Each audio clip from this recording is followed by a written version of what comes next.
उनको सीमेंट या रोड़ा या बजरी से निर्मित ईंट आदि कोई सामान लाल कपड़े आदि में बांध करके दे दिया जाता है और बोल दिया जाता है कि 6 महीने तक इसको आप अपने घर के अंदर एक जगह पर, जैसे हमारे यहाँ हरियाणवी भाषा में स्लेब को टांड बोलते हैं, कि आप उस स्लेब पर उसको रखिए और 6 महीने के बाद में जब इसको हम खोलेंगे तो ये सोना बन करके निकलेगा।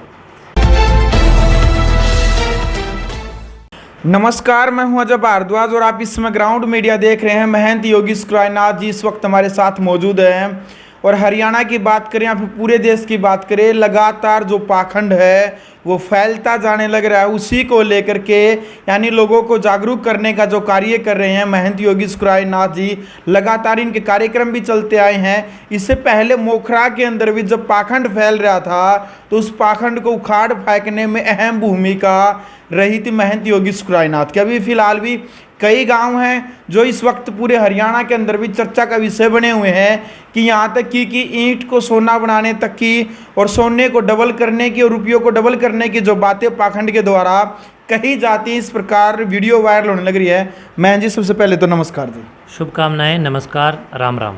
सबसे पहले तो जो मोखरा गांव में जो पाखंड जो उखाड़ के फेंकने का जो कार्य किया है, लेकिन अब सुनने में आ कि उसने मोखरा की बजाय भिवानी के पास कोई पुर गांव है, अब वहां पर उन्होंने अपनी पाखंड की दुकान स्टार्ट कर दी वहां पर। बिल्कुल, मोखरा गांव से उस पाखंड को बिल्कुल उखाड़ कर फेंकने के बाद जी अब वो पाखंड भिवानी जिले के पुर गांव में भोले भाले लोगों को बरगला करके एक पाखंडी तंबाकू पियक्कड़ महिला शशि के द्वारा चला दिया गया है। और मैं समझता हूं कि लोगों को जागरूक होने की आवश्यकता है।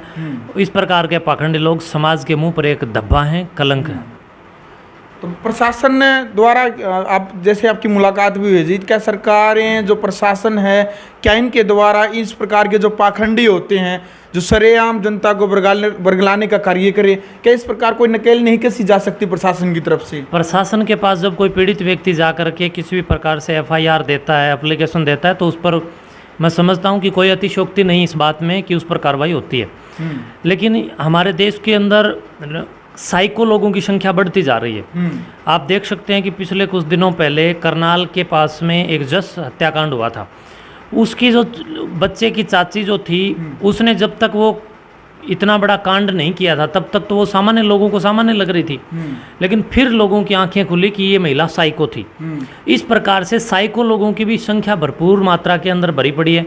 और ये जो लेडी है तंबाकू पियक्कड़ हुक्का पीने वाली, ये शशि, ये भी साइको किस्म की लेडी है और समाज को बरगला रही है। लेकिन जनता के अंदर सोमवार को शिव जी के नाम पर डराने का, मंगलवार को हनुमान जी के नाम पर डराने का, शनिवार को शनि के नाम पर डराने का, इस प्रकार अलग अलग देवी देवताओं के नाम पर लोगों को डरा करके ये लोगों के हृदय के अंदर से जो शिकायत करने की एप्लीकेशन या FIR देने की जो भावना है, कहीं ना कहीं उस भावना के ऊपर ये लोग देवी देवताओं का डर, भूत प्रेत, ओपरी पराई, जिंद पिशाच आदि का डर बिठा करके मैं समझता हूँ कि लोगों को इतना डरा बैठते हैं कि लोग उस डर से पीड़ित होकर के इन पाखंडियों के खिलाफ पुलिस स्टेशन, पुलिस चौकी या मैं कहूँगा कि कानून तक पहुँच पाने के इस दौर में वो कहीं ना कहीं डर जाते हैं और हिचकिचा जाते हैं।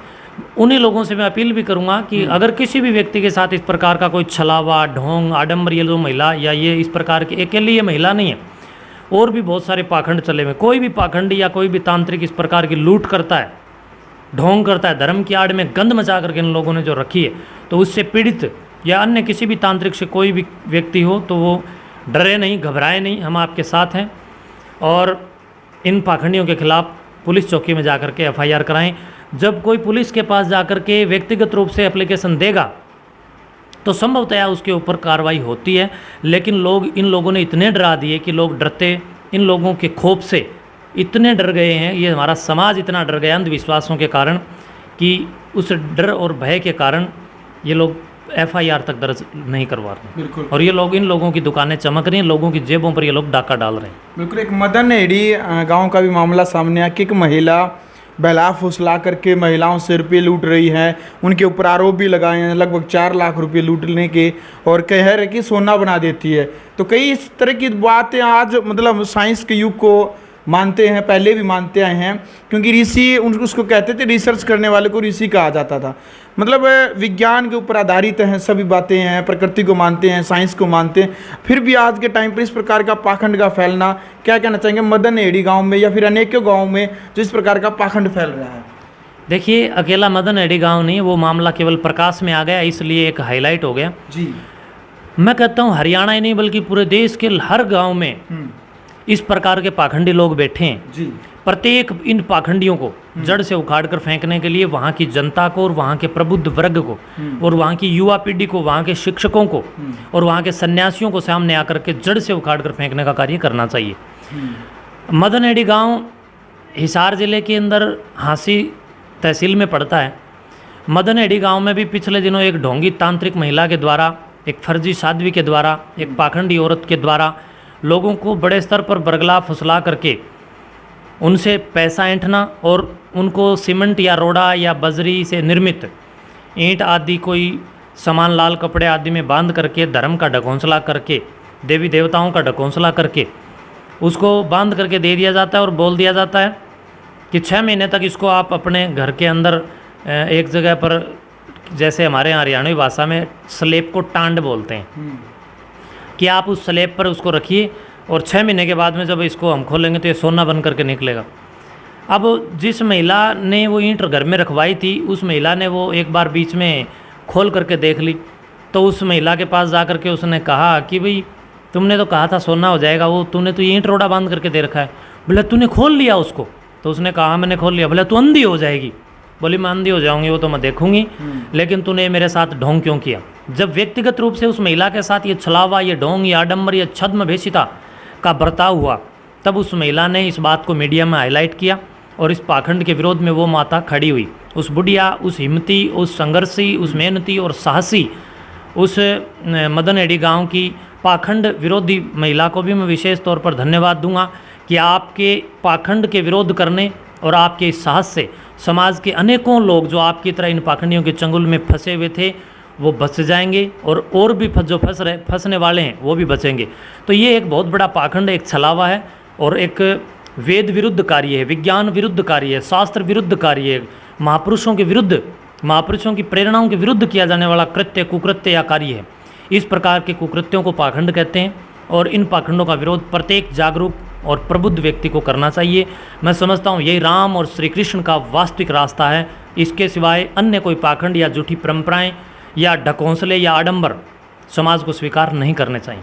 बिल्कुल, एक नई जो बात है, सैनीवास जो धाम है वहाँ पर भी इस प्रकार की बातें कही जा रही हैं कि अभी गाय के नाम पर एक नए पाखंड की शुरुआत वहाँ पर कर दी गई है। मैं आपको बताना चाहूँगा कि पिछले काफ़ी दिनों से मीडिया प्रेमी और मीडिया बंधुओं ने तमाम यूट्यूबर्स यानी सोशल मीडिया सामाजिक माध्यमों के जितने भी कर्ता हैं उन सब लोगों ने हमारी मदद की और हम लोगों ने एक जागरूकता के लिए, एक चेतना के लिए, जन जागृति के लिए जब इन पाखंडों का विरोध प्रारंभ किया तो उस पाखंड का वर्तमान समय के अंदर सैनीवास के अंदर एक बहुत बड़ा सुप्रभाव देखने को मिला है कि वहाँ पर जो अंधविश्वास में धसी हुई हजारों लाखों की जो जनता आ रही थी, इन दिनों के अंदर वहाँ जनता टूट चुकी है, वहाँ जनता अब नहीं आ रही है। उस पाखंड से जनता ऊब चुकी है, उस पाखंड को अब जनता जान चुकी है, वहाँ लोगों की संख्या बिल्कुल कम हो चुकी है।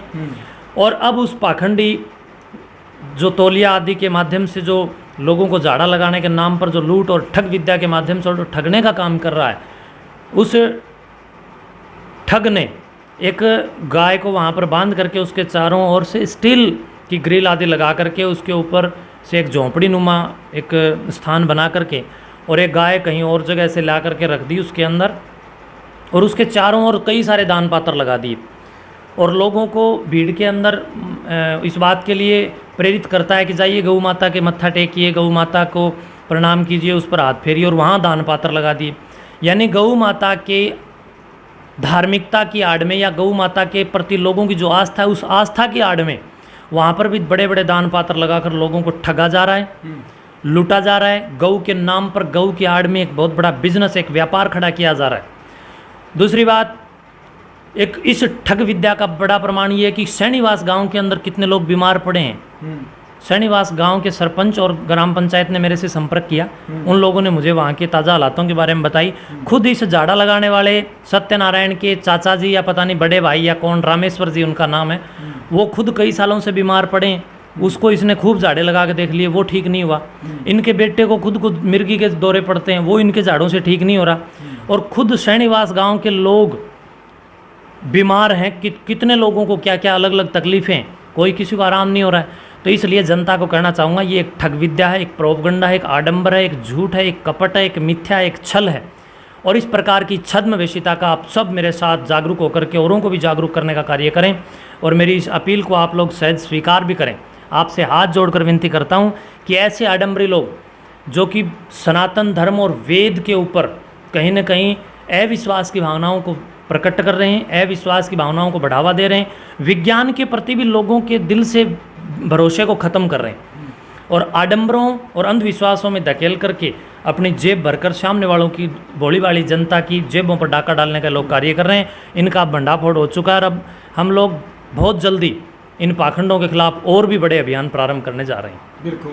अंत में जो देश की जनता है, हरियाणा की जनता है, जो भोली भाली जनता इन पाखंडियों के बहकावे में आ जाती है, उन तक क्या संदेश देना चाहेंगे? जागरूकता फैले, क्या संदेश आप देंगे उनको? आपके सभी दर्शकों सहित भारतवर्ष के सनातन प्रेमी बंधुओं से मैं यही अपील और प्रार्थना और संदेश देना चाहूँगा कि इन लोगों में आज हर तीसरे चौथे आदमी में गोगा जी महाराज आ रहे हैं, किसी में हनुमान जी आ रहे हैं, किसी में माता आ रही है, किसी में काली आ रही है, किसी में कोई और बाला, अनेकों देवी देवता रोज आ खड़े होते हैं। जब अपना देश मुसलमानों के गुलाम था, जब लोग वो मुसलमान मुगलों के शासन के समय में हमारे पूर्वजों को जब मुद्दे पटक पटक करके और बैंतों से उनको उनकी चमड़ी उखेड़ने का काम करते थे, तब किसी में भी कोई देवता नहीं आया।